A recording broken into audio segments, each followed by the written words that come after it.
कथय किन्नो धारयते प्रजा। धर्म वो है जिसको धारण करने से कोई मनुष्य मनुष्य बनता है, और धर्म को धारण करने से ही मनुष्य को सुख प्राप्त होता है। ऐसी स्थिति आनी चाहिए कि मनुष्य धर्म को धारण करने वाला ही पैदा हो, ताकि वो ठीक ठीक अर्थों में मनुष्य बन सके और सुख को तथा अपने चरम लक्ष्य मोक्ष को प्राप्त कर सके। भारतीय अध्यात्म में, सनातन धर्म में जो 4 पुरुषार्थ कहे गए हैं, उनमें पहला पुरुषार्थ है धर्म। धर्म का आचरण करेंगे और धर्म का आचरण करते हुए ही अपने जीवन में अर्थ का उपार्जन करेंगे,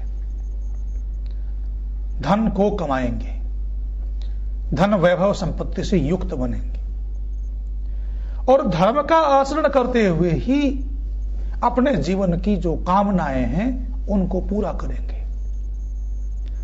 उसके पश्चात चौथा पुरुषार्थ मोक्ष की स्थिति का आता है।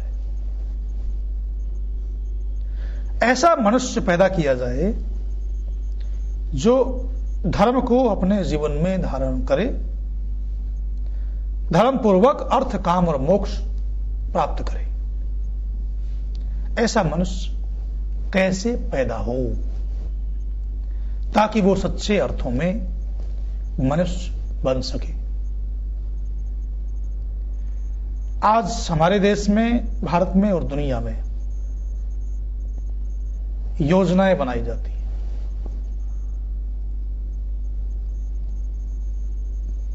इस देश में कई बार यह घोषणा की जाती है कि उतने समय तक देश के कोने कोने को इंटरनेट से जोड़ देंगे, देश के गांव गांव में साइबर कैफे खोल दिया जाएगा, उतने समय तक फला बांध परियोजना पूरी हो जाएगी। अनेक प्रकार की योजनाएं बनाई जाती।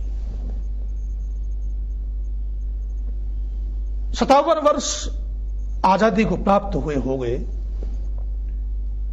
5 वर्षीय किसी भी योजना में या उससे कम समय की योजना में, आज तो योजनाओं का ही मालूम नहीं चलता, न मालूम कब योजना बदल जाती है। साल साल, 1.5 साल की भी योजनाएं रह गई हैं। किसी भी योजना में बांध बनाने की योजना बनाई जाती, साइबर कैफे की योजना बनाई जाती, राष्ट्रीय सड़क योजना के माध्यम से सारे देश को सड़कों से जोड़ने की योजनाएं बनाई जाती, सारे देश में रेलों का जाल बिछाए जाने की योजनाएं बनाई जाती और देश की राजधानी दिल्ली को मेट्रो से जोड़ने की योजनाएं बनाई जाती हैं।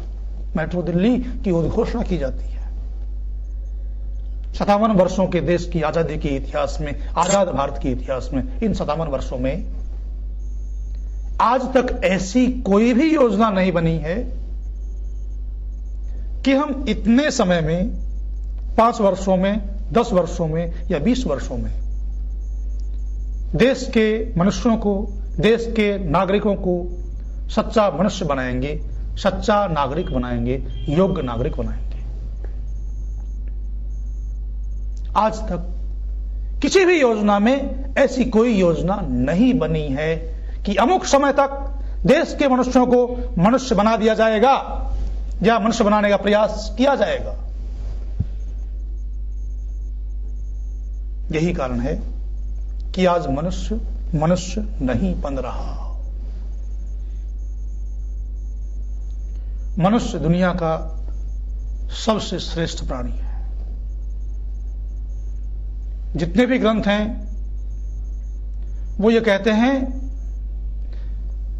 कि लाखों योनियों में भटकने के बाद ये मनुष्य का टोला मिलता है।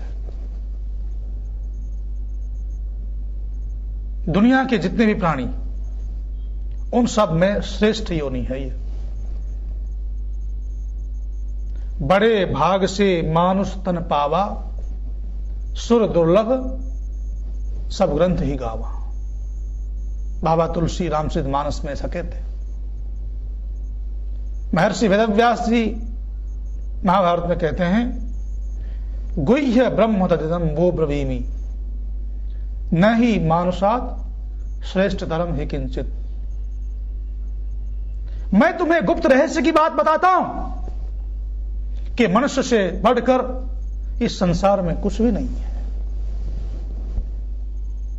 उस मनुष्य को सच्चे अर्थों में मनुष्य बनाने की योजना किसी भी शासन के पास, किसी भी राष्ट्र के पास नहीं है। और मनुष्य को मनुष्य बनाने की योजना वैदिक ऋषियों ने रखी थी, वेदों ने रखी थी। वेद की सारी योजना मनुष्य को मनुष्य बनाने के लिए है।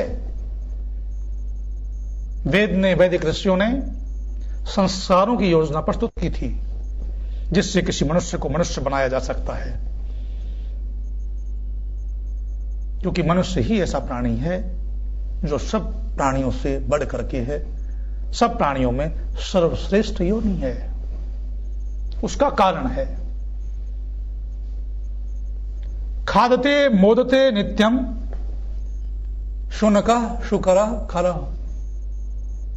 तेषाम एषाम को विशेषो वृत्तिर येषाम तुता।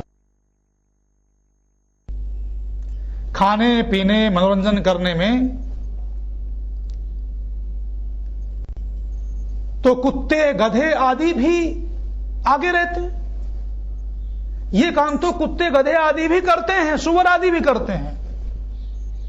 इनमें और मनुष्यों में क्या अंतर है?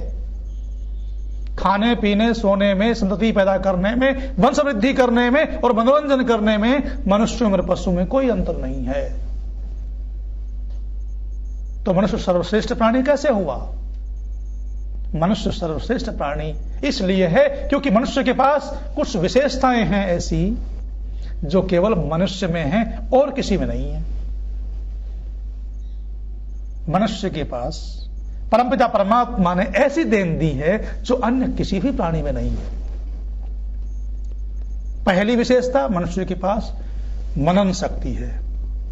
मनुष्य को बुद्धि दी है। मनुष्य को मनुष्य इसीलिए कहा जाता है क्योंकि मत्वा कर्माणि सीव्यति, वो बुद्धि से, विवेक से चिंतन करके कर्मों को करता है, इसलिए मनुष्य कहा जाता है। मन से चिंतन करके कर्मों को करता है, बुद्धि से, विवेक से सोच करके अपने कर्मों का निर्वहन करता है, इसलिए उसे मनुष्य कहा जाता है। दुनिया की अन्य किसी भी श्रेणी के पास, अन्य किसी भी प्राणी के पास मनन शक्ति नहीं है, बुद्धि शक्ति नहीं है। उनको जितना सिखा दिया जाता है या जितना वो सीख करके आए होते हैं वहीं तक सीमित रहते हैं, उसको अपनी बुद्धि के द्वारा, मनन शक्ति के द्वारा आगे नहीं बढ़ा सकते। परंतु मनुष्य इस मामले में आगे है। उसको सीखना पड़ता है, सीख करके नहीं आता। पशु और पक्षी सीख करके आते हैं, सब जंतु सीख करके आते हैं, उसको बाद में नहीं सीखना पड़ता। पर मनुष्य को जन्म लेने के बाद सीखना पड़ता है, और उसके पास बुद्धि परमात्मा ने जो दी है उस सीखे हुए को आगे बढ़ा सकता है।